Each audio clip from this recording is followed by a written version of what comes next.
बंशीधर शुक्ल जी ने लिखा कि अब क्या होने लगा। उन्होंने कहा, कहाँ हूं बेड़िन की झनकार, कहाँ एक कुर्सी गद्देदार, कहाँ अब रिश्वत बेशुमार, हुईगा स्वतंत्र भारत हमार। और आगे उन्होंने लिखा कि कॉलेज की सब खिड़की स्वतंत्र, टीचर लड़का लड़की स्वतंत्र, हाकिम स्वतंत्र हरहा स्वतंत्र, गलियार घूर चरहा स्वतंत्र, परतंत्र हुए ईमानदार, हुईगा स्वतंत्र भारत हमार। मैं ये कहना चाहता हूं महोदय कि ये देश कैसे एक था जो वी द पीपुल कहा गया है।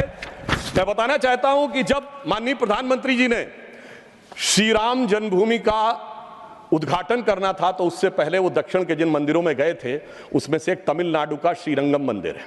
उस श्रीरंगम मंदिर का महत्व क्या है?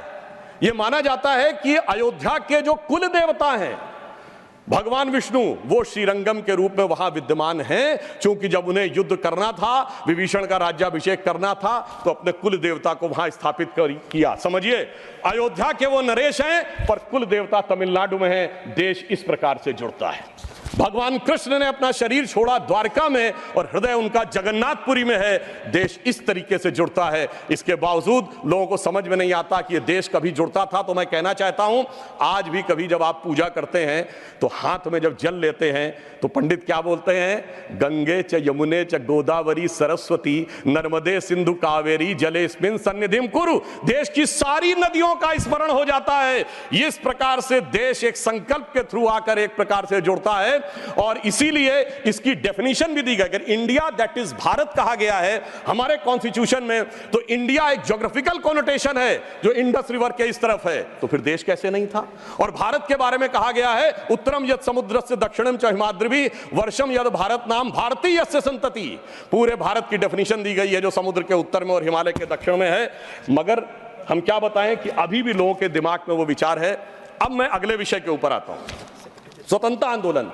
कांग्रेस बहुत दावा करती है कि उसने स्वतंत्रता आंदोलन में बड़ा काम किया। निश्चित रूप से योगदान था कांग्रेस के बड़े नेताओं का, हम इसको नकारते नहीं हैं। परंतु उस योगदान के बाद उस योगदान में कितना मिष्ठान्न लेने का प्रयास हुआ, यह मैं कांग्रेस के एक नेता कोट करना चाहता हूं। आप सबने बड़ा प्रसिद्ध गीत सुना होगा, कदम कदम बढ़ाए जा खुशी के गीत गाए जा, जो आजाद हिंद फौज का गीत था। इसको लिखने वाले थे बंशीधर शुक्ल। वो कांग्रेस के नेता थे। 42 में भारत छोड़ो आंदोलन के वजह से उनको निकाल दिया गया नौकरी से। वो लखनऊ में आकाशवाणी में कार्य करते थे। मगर जब आज़ादी के बाद उन्होंने जो भ्रष्टाचार देखा तो उन्हीं की पंक्ति में कोट करता हूं। क्यों? पहले कांग्रेस का एक चवन्नी हुआ करता था सदस्यता शुल्क, नारा होता था एक चवन्नी चांदी की जय बोलो महात्मा गांधी की। अब बंशीधर शुक्ल जी ने लिखा कि अब क्या होने लगा। उन्होंने कहा, कहाँ हूं बेड़िन की झनकार, कहाँ एक कुर्सी गद्देदार, कहाँ चवन्नी मांगे गुजर, कहाँ अब रिश्वत बेशुमार, हुईगा स्वतंत्र भारत हमार। और आगे उन्होंने लिखा कि कॉलेज की सब खिड़की स्वतंत्र, टीचर लड़का लड़की स्वतंत्र, हाकिम स्वतंत्र हरहा स्वतंत्र, गलियार घूर चरहा स्वतंत्र, परतंत्र हुए ईमानदार, हुईगा स्वतंत्र भारत हमार। ये तो मैं 1950 के आसपास की बात बता रहा हूं।